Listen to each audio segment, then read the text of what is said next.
Hey everybody, it's Mike Pfeiffer.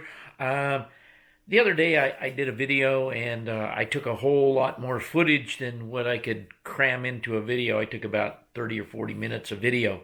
So I'm going to break some of this out. Basically what this is just a tour of the garage.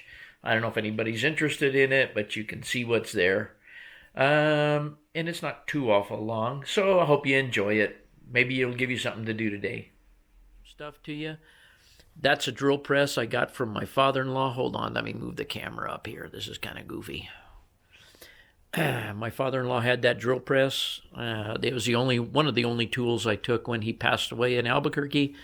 That is my Sureline milling machine, which I very rarely use and would just love to sell to somebody if somebody could come pick it up. I'm not mailing it. That's my toolbox. You can see that I have way too many tools and too much crap, that it's overflowing in the top. It's a Craftsman box, but it's full of Snap-on tools that I bought when I went to automotive school. That cabinet up there is filled with paints, model railroad paints. There's still a bunch of old flow quill paint up there and some other things. Let's see. This is all of our supplies for packing. More supplies for packing, more supplies for packing, my stuff for packing. We do all of our packing on this fold-up table and this bench here. This is where all the packing takes place. One thing I'll tell you guys, since we got you on here, you can't see it very well, but that picture that's painted on the wall there is actually a backdrop. And that backdrop used to be for about a 6-foot tall sailboat that I used to have mounted on the wall before this became a bench down here. It's up in the attic along with about a 3.5-foot, 4-foot long tugboat that's powered. This picture of the Wasa. It was a Swedish sailing ship from 1628. My wife's grandfather had this picture, and it's a lithograph, and we wound up with it somehow along the way. Anyway, nothing much else exciting in the garage here, really. A lot of our boxes down below and stuff. Tools underneath the workbench, my new jack down there, a bottle jack, and some other crap.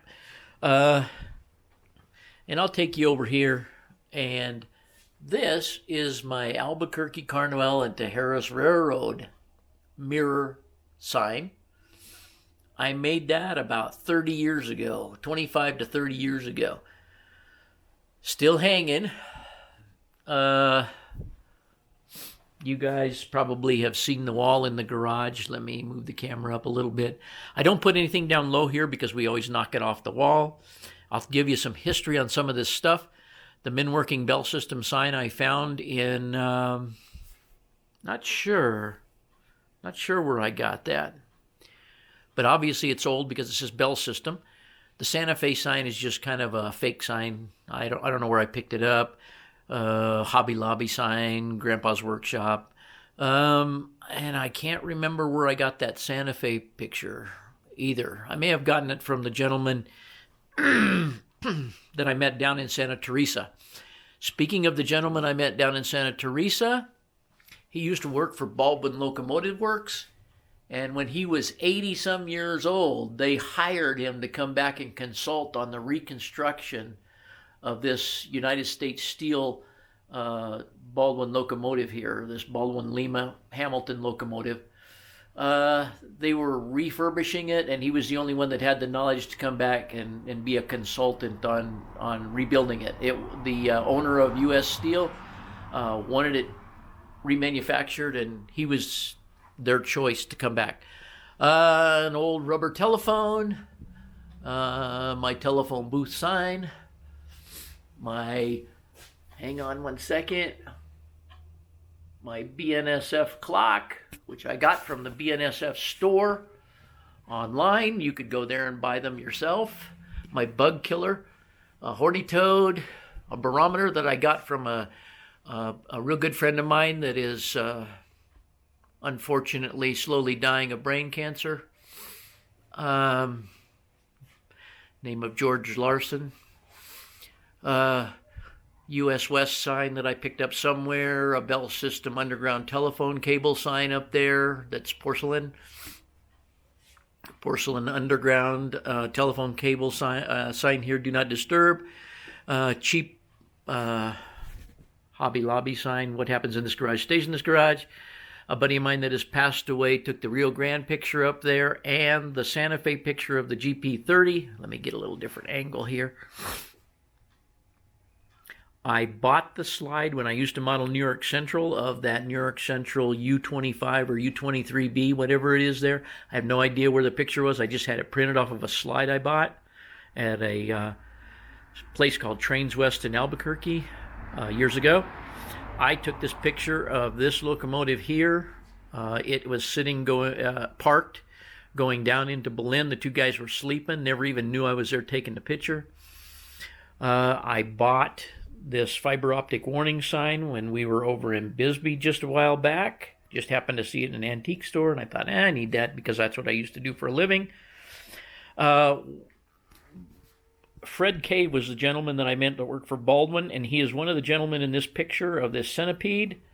I got this from him.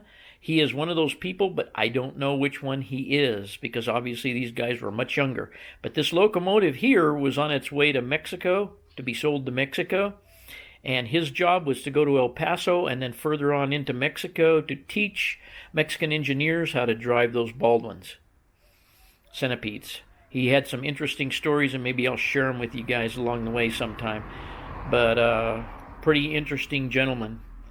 Horny Toad, he gave me that lunch and diner stainless steel sign off of a car.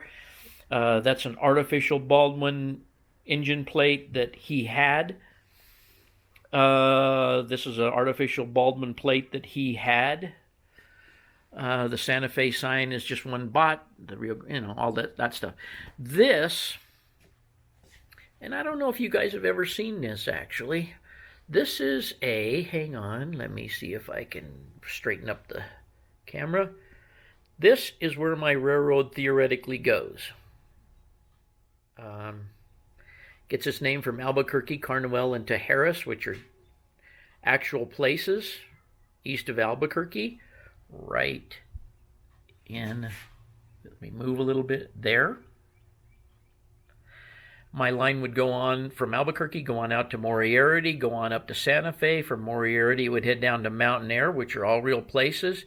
Then it would head down to Socorro to interchange back with the Santa Fe. Kachina is a fictitious town, which is the town that I have modeled on my layout here. Valverde was a Civil War town that is now almost underwater. Well, it has been underwater where the river. San Marcial, that's another town that's close to Valverde that was washed out several times during floods. There's an old remains of a roundhouse there. Lava, New Mexico was a cattle transfer station. They rounded up cattle. There used to be a whole bunch of cattle pens there, a depot out in the middle of nowhere. And they would load cattle there on all the ranch property that's over here. There's a bunch of ranch property right in the middle of the camera's view there. That's open range out there. Now belongs to Ted Turner. Engle, New Mexico is behind to the east. When I say behind, to the east of Elephant Butte Dam. It used to be a station. Rincon is obviously a station because that comes on down here to Las Cruces. There's also a line now that's served by the Southwestern Railroad that takes off from Rincon and goes west, which would be left on this picture, to Deming. They now control that.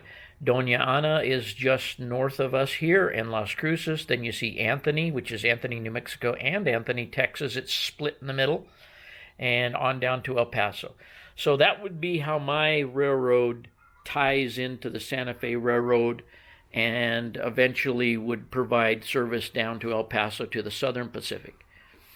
Okay, I have a baggage sign here that's stainless that was off of a car that Mr. Cave gave me.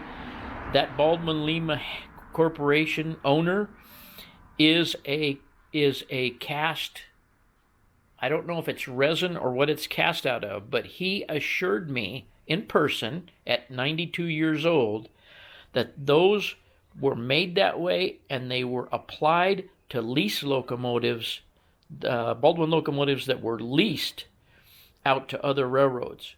And he insists that it was the real deal. I don't know this to be a fact, but anyway. And the rest of this is a Shirley Temple paper doll thing that Robin got years ago somewhere, and it's faded beyond recognition, but we used to have it in the house. You guys saw her Shirley Temple dolls.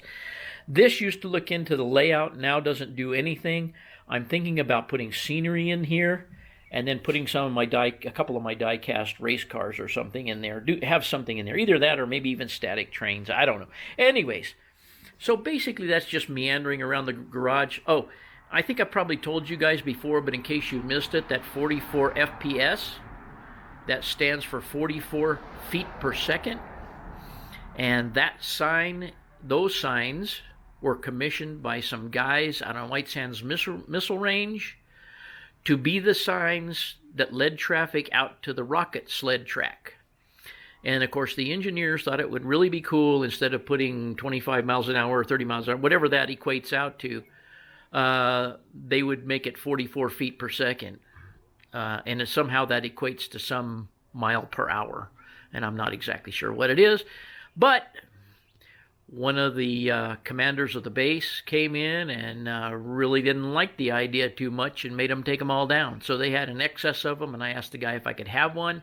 But that sign actually came out of the building, that's the administration building for the White Sands Missile Range sled track, which is where they've tested all kinds of things through history, including a lot of ejection seats and so forth. A lot of important things were tested there. That's quite an interesting place, how that thing operates, but I don't want to go into that tonight. But okay. Hope you enjoyed that short video and tour of the garage, and we'll see you on the next one.